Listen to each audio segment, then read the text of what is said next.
नमस्कार दोस्तों, आप लोगों का एक बार फिर से स्वागत है हमारे इस YouTube channel Shiv NCERT hub में। दोस्तों, जियोग्राफी का चैप्टर नंबर 2 आज मैं लेकर आया हूं और आप लोगों से एक वादा भी किया था कि आने वाली फरवरी तक आप लोगों के सभी चैप्टर इंपॉर्टेंट क्वेश्चन के साथ कंप्लीट करवा दूंगा। लेकिन उसके लिए आप लोगों से रिक्वेस्ट है कि अभी तक आप लोगों ने चैनल को सब्सक्राइब नहीं किया तो कर लीजिए। वीडियो अच्छी लगे तो लाइक कर दीजिएगा और चैनल पर पहली बार विजिट कर रहे हैं तो कमेंट जरूर करिएगा। तो सबसे पहले मैं एक एक नंबर वाले क्वेश्चन को निपटाऊंगा इस चैप्टर के, फिर मैं 3 और 5 नंबर वालों को भी देखूंगा। तो सबसे पहला क्वेश्चन है हमारा, पारिस्थितिकी तंत्र के उन प्राथमिक उत्पादों के नाम लिखिए जिन पर दूसरे सभी जीव निर्भर करते हैं। तो हरे पौधे या वन, इन पर सभी दूसरे जीव निर्भर करते हैं, ये चीज़ आप भी जानते हैं। IUCN क्या है? तो अंतर्राष्ट्रीय प्राकृतिक संरक्षण और प्राकृतिक संसाधन संरक्षण संघ है, जिसे IUCN कहते हैं। ठीक है। भारत में पाई जाने वाली भारत में पाई जाने वाली कोई एक सुभेद जीव प्रजाति का नाम बताइए। तो जो सिर्फ भारत में पाई जाती है, तो नीली भेड़, एशियाई हाथी, गंगा नदी का डॉल्फिन आदि। ठीक है। नीली भेड़ियाई जो एशियाई हाथी है वो भी पाई जाती है भारत में, और गंगा नदी की डॉल्फिन भी भारत में ही पाई जाती है। ये चीज़ें आपको पता होनी चाहिए, इंपॉर्टेंट क्वेश्चन में आते हैं। चीता किसी तेंदुए से कैसे भिन्न होता है? क्योंकि चीता और तेंदुआ लगभग सेम एज इट होते हैं, लेकिन वो भिन्न होते हैं। अगर ध्यान से देखा जाए तो क्या चीज़ें जो भिन्न होती है? देखो, चीते की विशेष पहचान उसकी आँख के कोने से मुंह तक नाक और दोनों ओर फैली आंसुओं की लकीर नुमा निशान होती है, चीते की पहचान। ठीक है। औपनिवेशिक काल में भारतीय वनों को होने वाले नुकसानों का कोई एक कारण लिखिए। तो उपनिवेश काल में रेल लाइन, कृषि व्यवस्था, वैज्ञानिक वानिकी और खनन क्रियाओं में वृद्धि हुई थी, इसे ही कहा जा सकता है।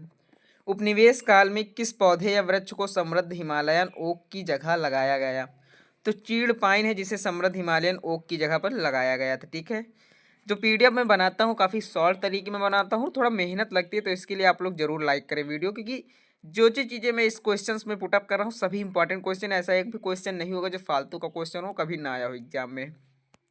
वन संसाधनों के हौस के लिए चारा और ईंधन की आपूर्ति पूरी तरह उत्तरदायी क्यों नहीं है?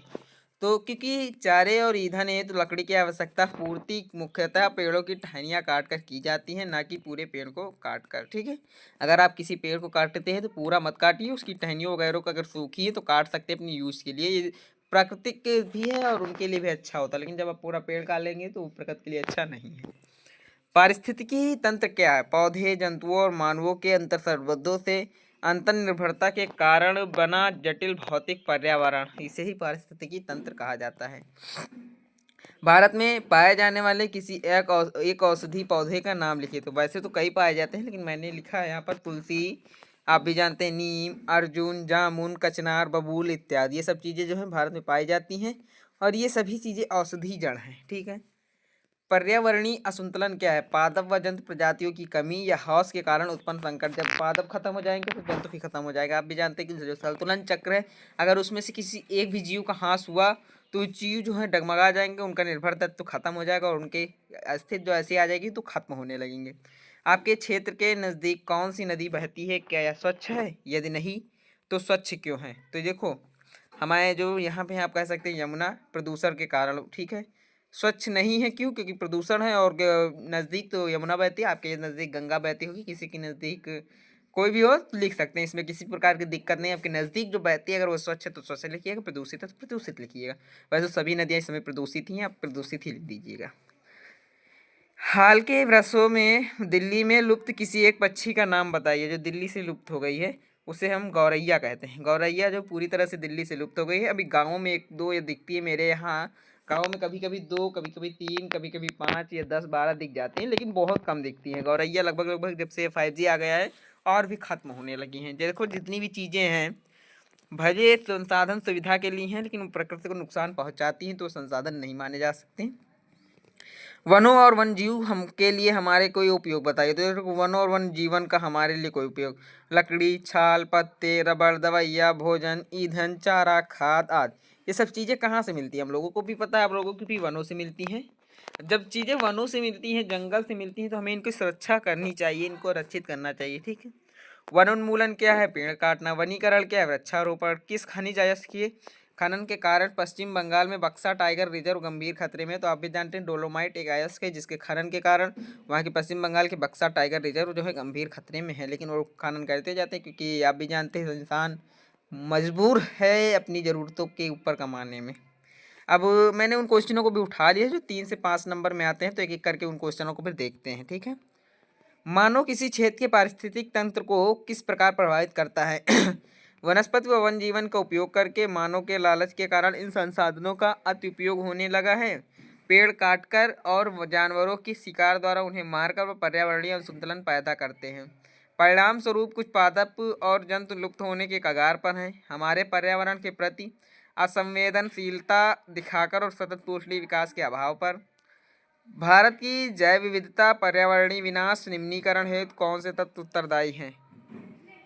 तो आपको भी पता है, स्वतंत्रता पश्चात कृषि विस्तार, अधिक जनसंख्या, नदी घाटी परियोजना, खनन, अतिचारण व ईंधन की लकड़ी का संग्रह, संसाधनों तक आसमान पहुंच व अन्य और उपयोग, पर्यावास क्षति, अवैध शिकार, अतिशोषण, विषवाक्ता के वन्य अरिदवना काल। ठीक है, अब क्वेश्चन नंबर 3 है हमारा कि वन विभाग द्वारा कौन से 3 प्रकारों में वन जीव संसाधनों को वर्गीकृत किया गया है? तो आपको भी पता है, आरक्षित वन हो गया, रक्षित वन हो गया, अविकृत वन हो गया, जो वर्णन सहित आप लिख सकते हैं अगर चाहे तो। मैंने हेडिंग्स लिखी है। मैं जानता हूँ टाइम कम है आप लोगों के पास, लेकिन मैंने आप लोगों से अगर वादा किया, अभी 60 दिन है हमारे पास, मैं 60 दिनों में आपका सिलेबस फिर से रिवीजन भी करवा सकता हूँ अगर आप लोग साथ दें, ठीक है? IUCN जो है, आप भी जानते हैं, IUCN के अनुसार मौजूदा पादप और जंतु प्रजातियों को किन 3 श्रेणियों में बांटा गया है? तो उत्तर आपका सामान्य, संकटग्रस्त, सुभेद, दुर्लभ, स्थानिक और लुप्त, ठीक है? आप भी जानते हैं सामान्य में आता है, फिर उसके बाद संकटग्रस्त आते हैं, लाल रेड बुक डाटा आपने पढ़ा होगा, रेड बुक डाटा भी इसी चीज़ पर आधारित है, तो आप उसको भी पढ़ सकते हैं। फिर क्वेश्चन शायद ऐड हो या ना हो, मुझे याद नहीं है, ऐड नहीं किया था, ठीक, हाँ ठीक। ऐसे कुछ उपाय सुझाइए जिनसे हमारे जीवन को होने वाले अवैकिक ह्रास पर नियंत्रण पाया जा सके, ठीक है? तो भारत सरकार प्रभावी वन जीव संरक्षण अधिनियम भारत सरकार ने लगभग 14 जीव जैव निचय प्राणी जात व पादप जात हेतु बनाए हैं। सन 1992 से भारत सरकार द्वारा कई वनस्पति उद्यानों का वित्तीय एवं तकनीकी सहायता दी गई है। बाघ परियोजना, गैंडा परियोजना, ग्रेट इंडियन बर्ड परियोजना तथा कई अन्य इको विकासी पारिस्थितिकी विकासी परियोजनाएं शुरू की गई हैं। 89 राष्ट्रीय उद्यान, 490 वन्यजीव अभ्यारण्य और प्राणी उद्यान बनाए गए हैं। इन सब के अतिरिक्त हम सभी को हमारे प्राकृतिक पारिस्थितिकी व्यवस्था के महत्व को हमारी उत्तरजीविता के लिए समझना अति आवश्यक है। तो इस चैप्टर में मुझे इतने ही इंपॉर्टेंट क्वेश्चन लगे थे। अगर 1-2 क्वेश्चन ऐसे होंगे जो इम्पॉर्टेंट होंगे तो मैं उनको कम्युनिटी गाइडलाइन में स्क्रीनशॉट के जरिए डाल दूंगा, उसकी दिक्कत आप मत लीजिए। लेकिन उसके लिए आप लोगों से रिक्वेस्ट है कि अगर जैसे आप भी तैयारी करते हैं, मैं मानता हूँ हाई स्कूल की तैयारी करते होंगे, तभी वीडियो देख रहे हैं, चैनल को जरूर सब्सक्राइब करिएगा। मिलेंगे नेक्स्ट वीडियो में, तब तक के लिए धन्यवाद।